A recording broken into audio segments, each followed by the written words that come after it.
Hey y'all, well today on the channel we've got a lot of great news coming up. So we've got the last of the thru hikers that have finished their thru hike and summited Katahdin.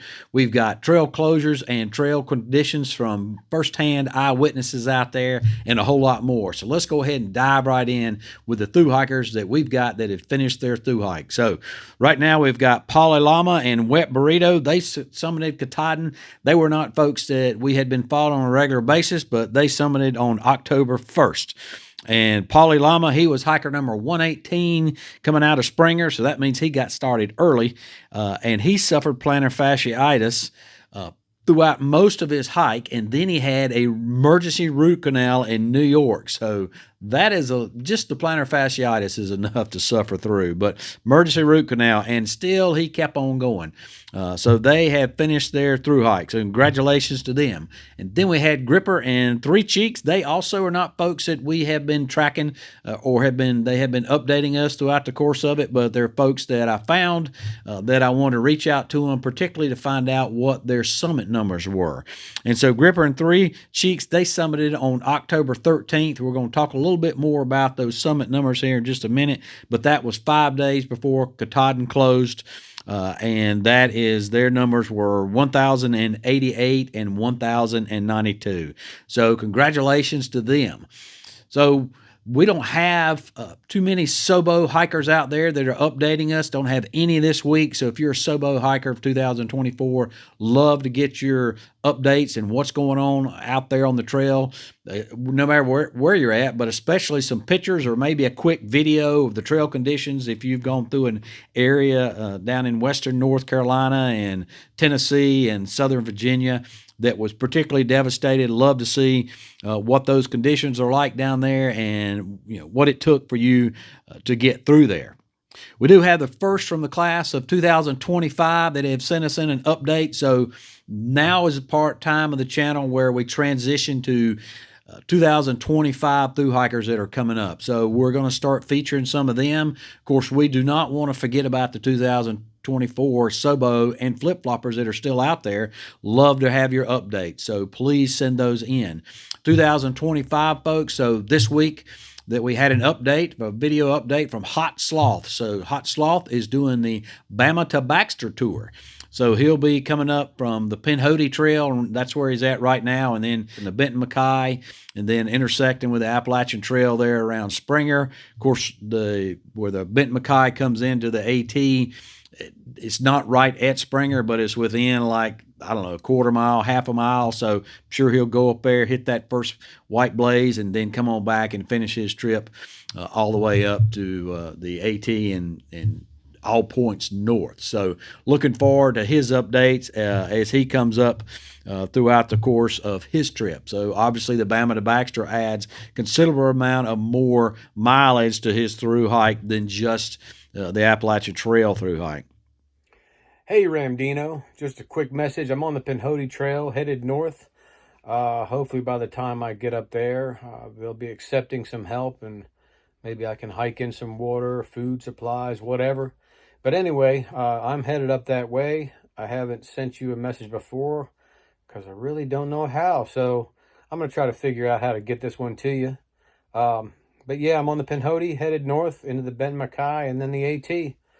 So love everything you do. Love all your information.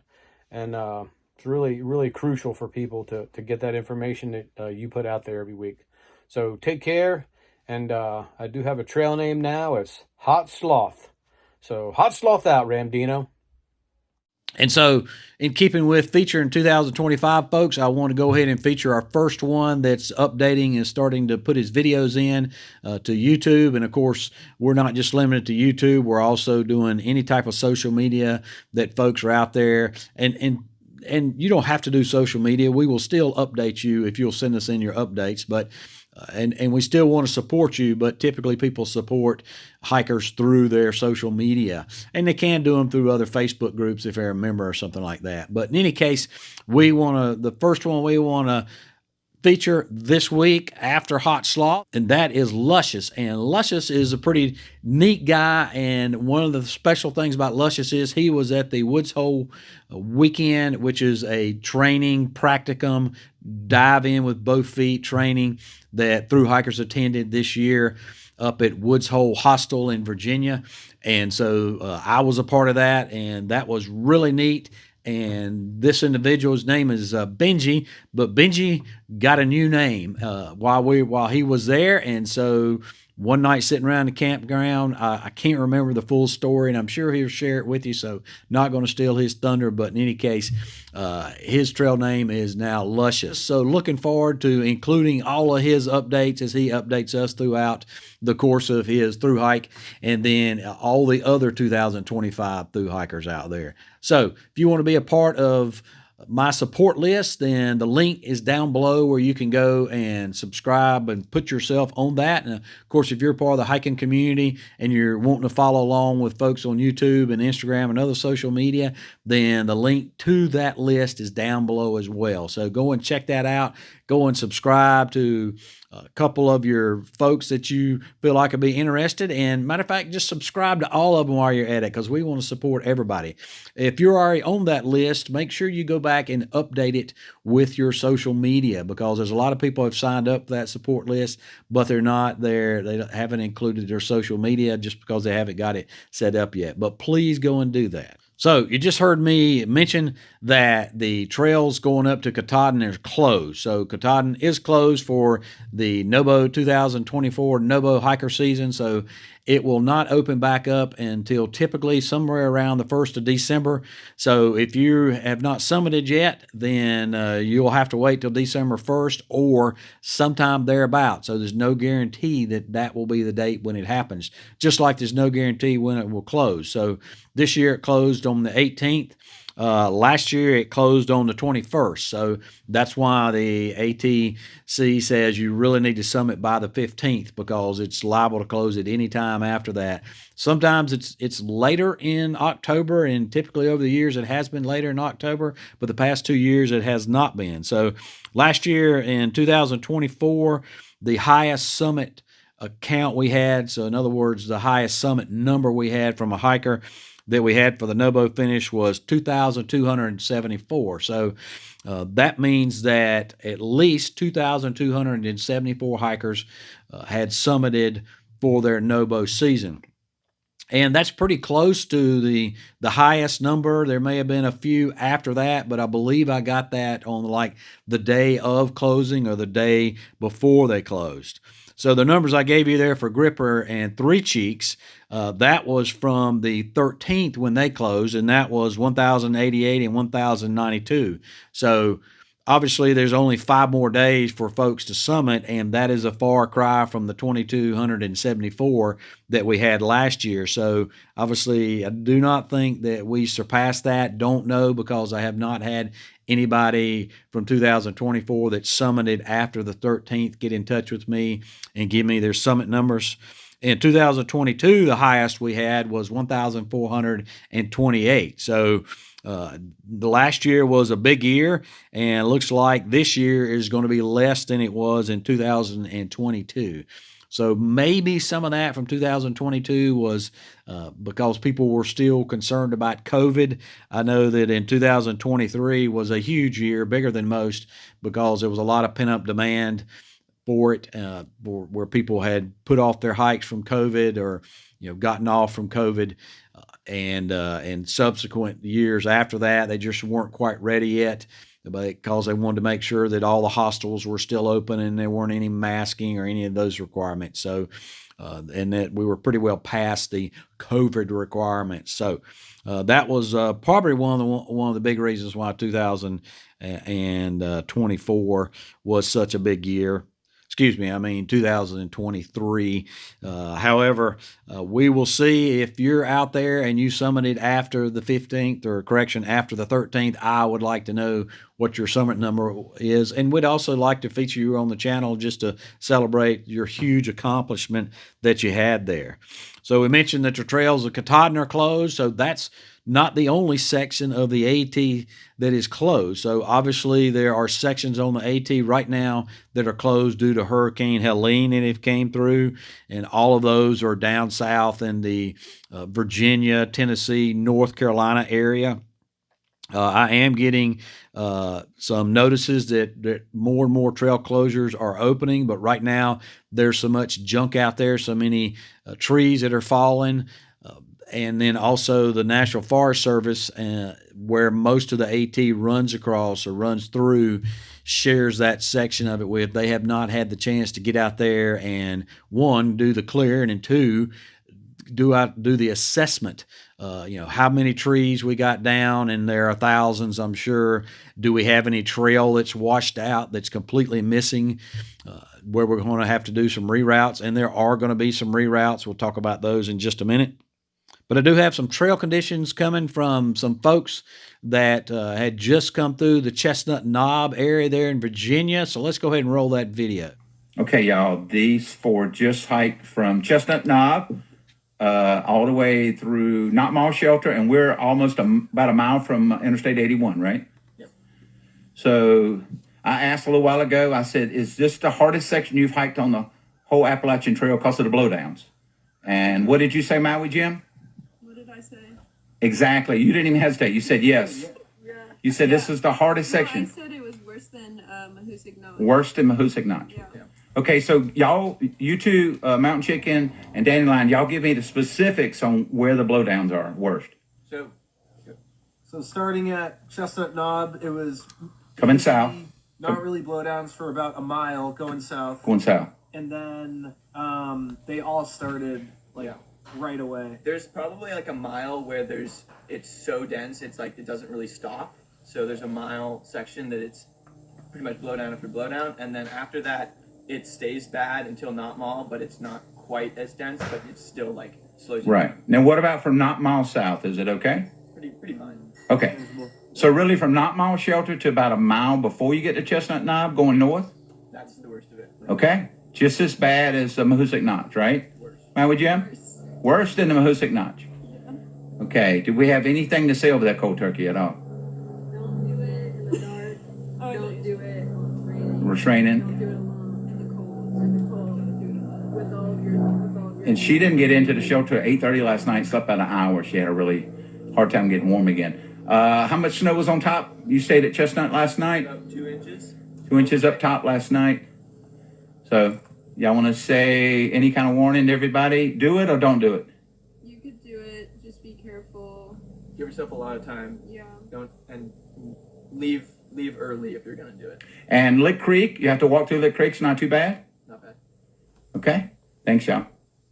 So the AT is closed from the Virginia-Tennessee line, which is just trail south of Damascus, all the way up to Virginia 42.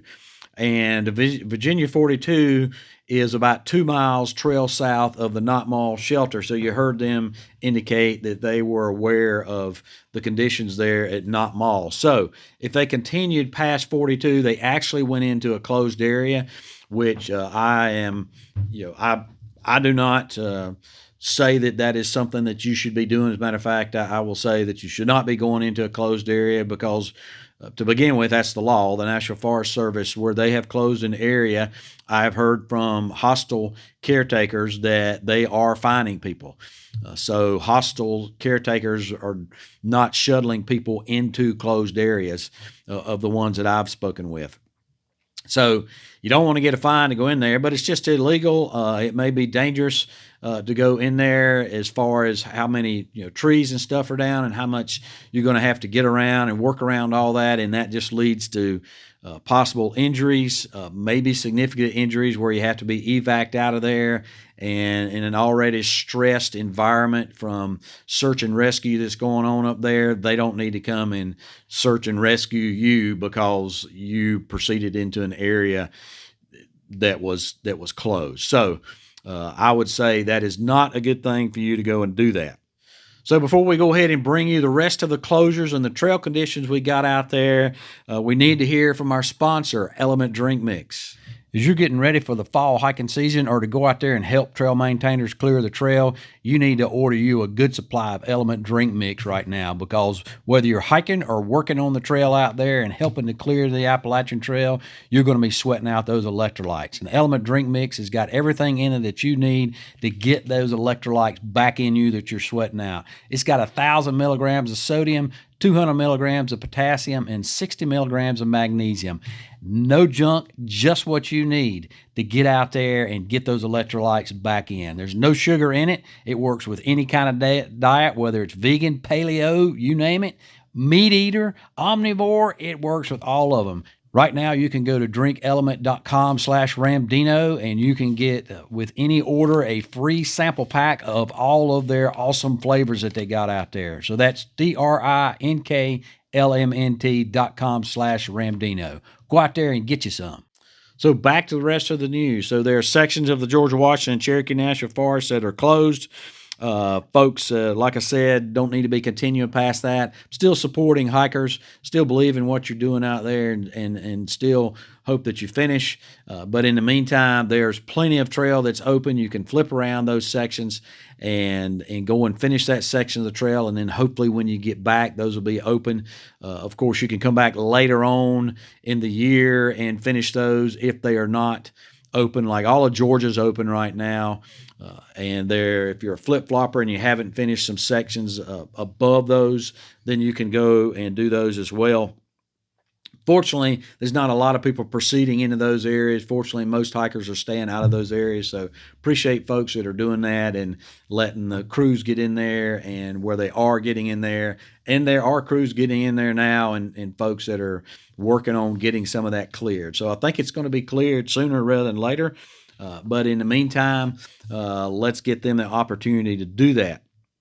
Also had a video from a Sobo here, and he basically was out on the trail. And if you saw my last video, you saw where there was folks out there that was Sobo that actually were on the trail during the hurricane as well, and they had a tree that came through and crushed a portion of the shelter that they were in. So this particular Sobo, he's just showing us what the trail looked like after the storm came through, and as you can see, it is a very difficult hike. I mean, I can't even see the trail through all of this foliage that's come down out of the woods and come down out of the trees. So it's really amazing in there. And some of the trees that fell or came down are the ones with the white blazes on it. And of course, where you've got root balls that have come up, those have completely damaged the trail in that section there. So, and then one of the reasons why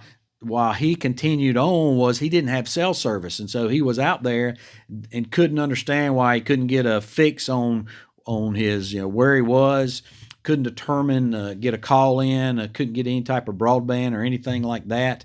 And so he did come into Franklin and resupply, but where he resupplied, it didn't occur to him why everything was kind of in turmoil, I guess, so to speak there. He was just concentrated on hiking, concentrated on getting back in and then getting back out, and nobody, he didn't really question anybody, and it just didn't occur to him that what the problem was. So obviously there was power where he was at, but he, it didn't occur to him that that the hurricane had caused that much damage. So he got back out there, and I have not heard back from him to determine where he is right now on the trail at this moment. Marshall Crabtree from 4 days ago, which was October 16th, he sent in this note on as a comment there, and on my last video, and he indicated, so far I've hiked through 2 very rough sections north of Marion from Mount Rogers for 15 miles. And he says that section is very, very much damaged, is wrecked, and he says avoid if at all possible, and obviously it is possible to avoid the trail. He says then north of Knott Mall Shelter all the way up to the Broad Ridge is also wrecked, huge swaths of massive down trees, especially at Lick Creek south of Thomas Knob. No idea, but imagine it getting a lot rougher going that way.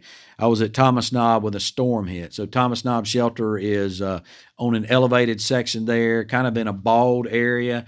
There are pines around that area, but I didn't lose any pines here where I'm at in western North Carolina. So, you know, they may not have lost pines there, and obviously there wasn't a problem with the shelter there, any damage, or he would have mentioned so there. But that kind of gives you an idea of what kind of trail conditions are going on out there right now.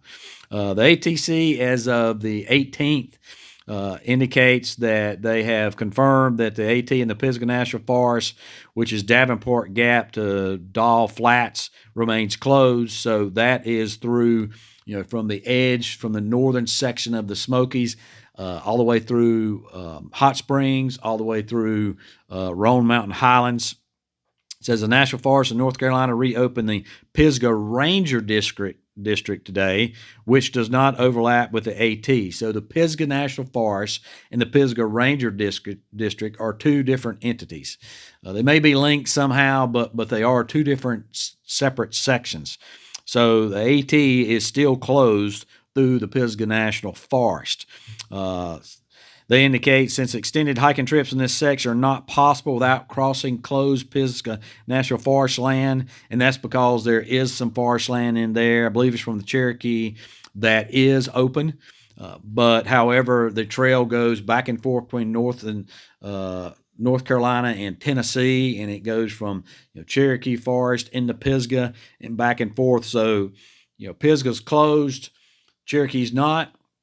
So you don't know where you are at any particular time, and if you get over into Pisgah, it's officially closed, and you could be fined, and you know, it's illegal to be there right now.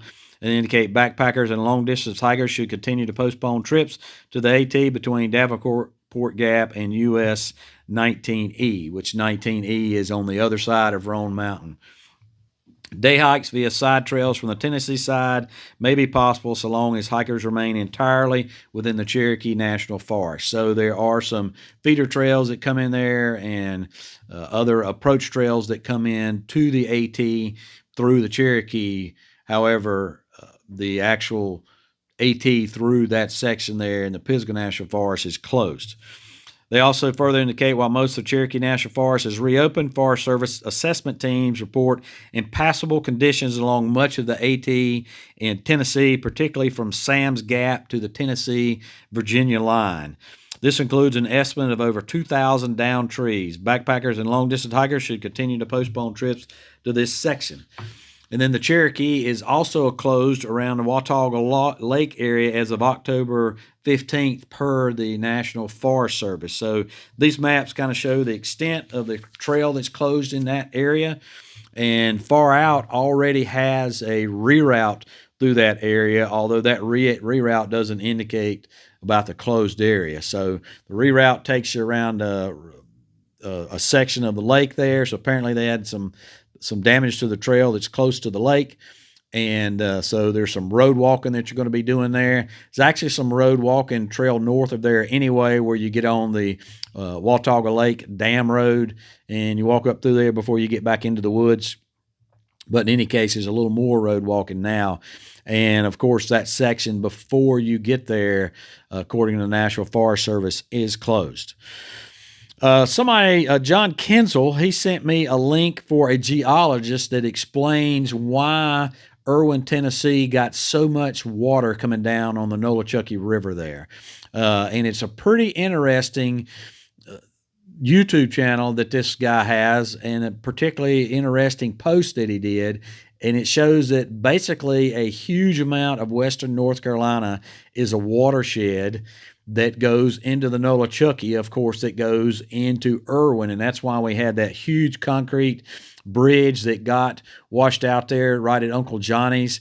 And all of 26 had bridges that are washed out, which is a major highway going through there, and just so much damage in Erwin that it's amazing how much water is flowing down the Nolichucky, and that's fed by the Toe River and the Cane River and a couple other rivers up in there. But basically, Burnsville, North Carolina, Spruce Pine, North Carolina, all of that area, Mount Mitchell, all of that sheds water into the Nolichucky that goes through Erwin. So pretty dang interesting there. I will leave a link down below. Couldn't find the geologist's name that did that, but I want to give him full credit, so I'll leave a link to that video down there, and you can go and find his channel. So there's a lot of areas that land managers and folks with the National Forest Service have not been able to get into those areas that are closed. And so that's the reason they're closed. They just have not been able to get back in there. Part of it is there's so much damage. So they're going to be getting back in there. A lot of these people also, though, they live in those areas. They've got their own damage to deal with in their own homes and their own communities. And so the updates and the openings you can expect them to happen slowly, but they're going to happen. They're not going to keep us out of the woods forever. There are other trails that are open, and other than the Appalachian Trail. So by all means, take advantage of that. That's so important for folks to get into the woods, get into nature. Just understand it's just going to take some time for them to get in there, make sure they're safe, and if they're not safe, to get them safe so that folks can get back in there. So let's give them just a little bit of grace. Saw a post from a hiker that is shuttling folks around the closed area there, around Virginia 42 down to Davenport Gap, and just to kind of give you of what you're up against as far as expenses.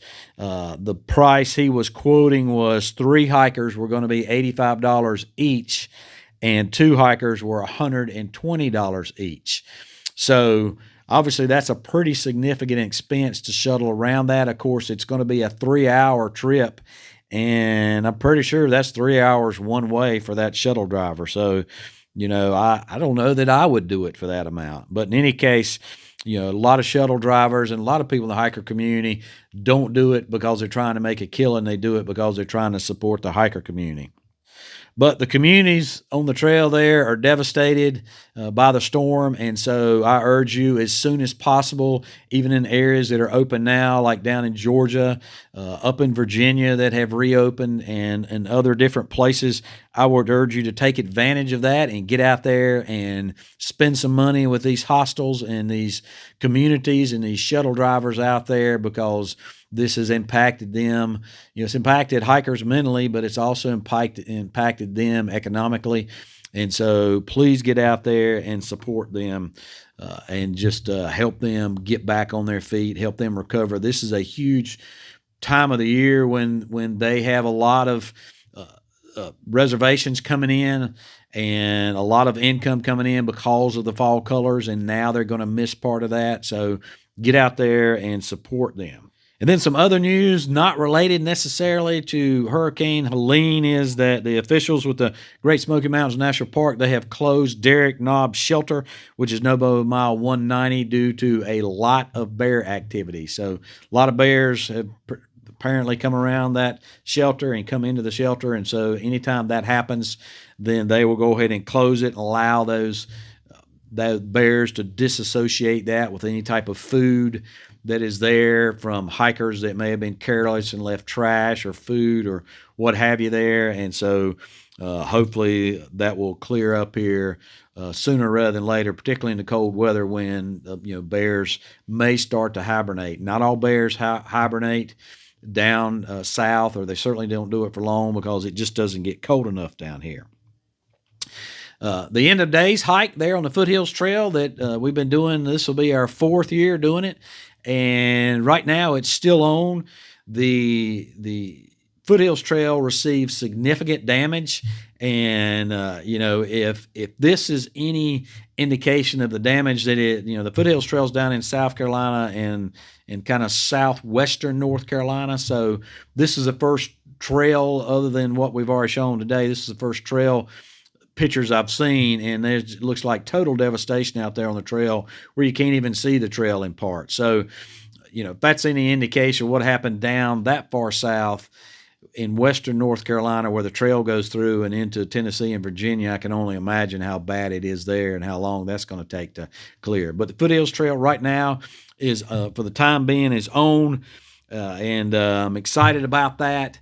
I'm going to keep monitoring that to make sure, because it looks like that they're going to be able to possibly get it cleared by the time we do our hike in the last week of December, which is the end of days hike. It's called the end of days hike because it's the last days of the year.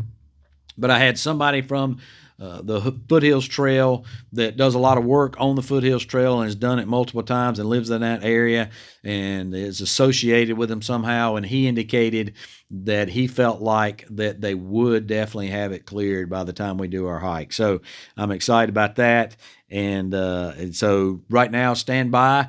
Don't cancel your plans if you're planning to do that. And if you can be a part of that, go ahead and make your plans to do it. I'll keep you posted as to whether or not there's going to be an issue with that, and we'll make a call sometime around the middle of December about that.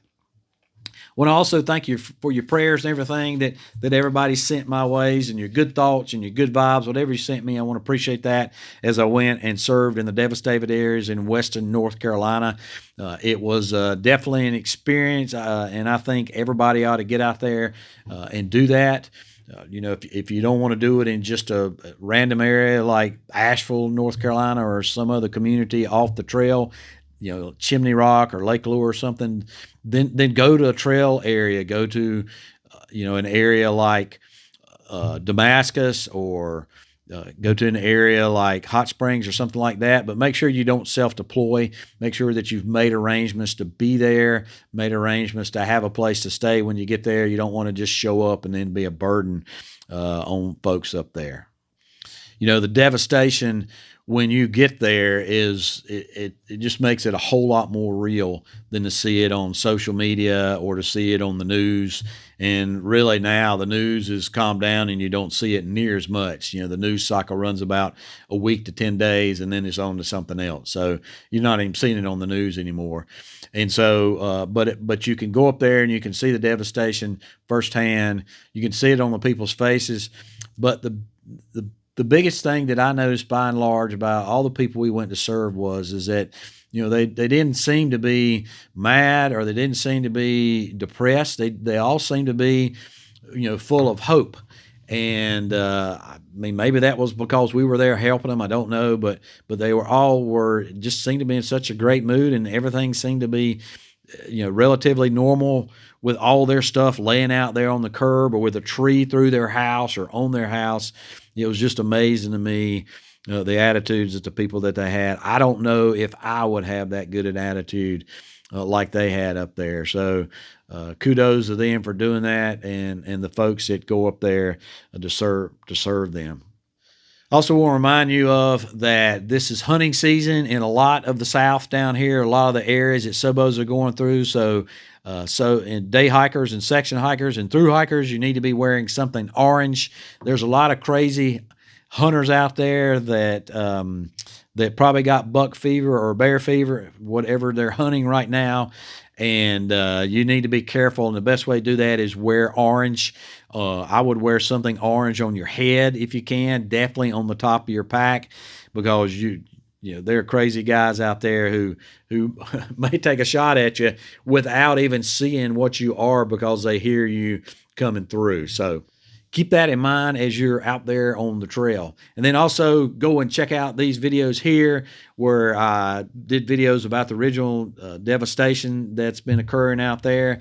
And then I'll also be updating another video where I went to Hot Springs, had a visit with the mayor and some other folks there, and showing you how Hot Springs, the damage that was done there, and how it's recovering and what their plans are for the future. So got a lot of good videos coming up, so I'm looking forward to sharing with you and some other things in the hopper. As always, appreciate you, and we'll see you out there.